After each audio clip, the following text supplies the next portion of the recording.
10 parliament అన్నటువంటి. Okay. నేను అంటే మొన్ననే మూడు చెప్పాను అయిపోయినాయి కదా మీకు, కాబట్టి 30 అసెంబ్లీ ఉమ్, 10 పార్లమెంట్ ఇస్తానన్నాడు అని. ఉమ్, ఇప్పుడు అందులో 24 ఇచ్చేశాడు ఉమ్. జనసేనకి, ఒక 6 బీజేపీ కోసం పక్కన పెట్టినట్టు. అంటే అంత తక్కువ కమిట్ అవుతారా? అదే ఈయన ఉద్దేశం అది.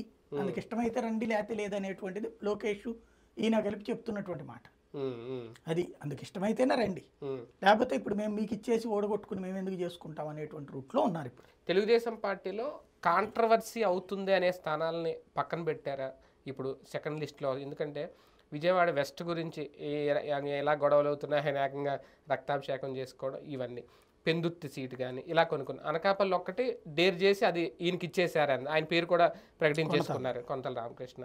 ఆ కాంట్రవర్సీ స్థానాల మీద సరిగ్గా అవగాహన లేదా, చేసుకోలేదా, వాళ్ళని బుజ్జగించలేదా?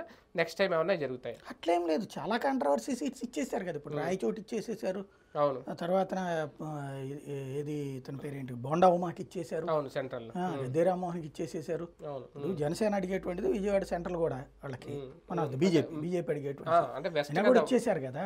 వాళ్ళు అడుగుతుంది వెస్ట్ వెస్ట్ కూడా వెస్ట్ వీళ్ళకే వచ్చేసినట్టే కదా జనసేనకి.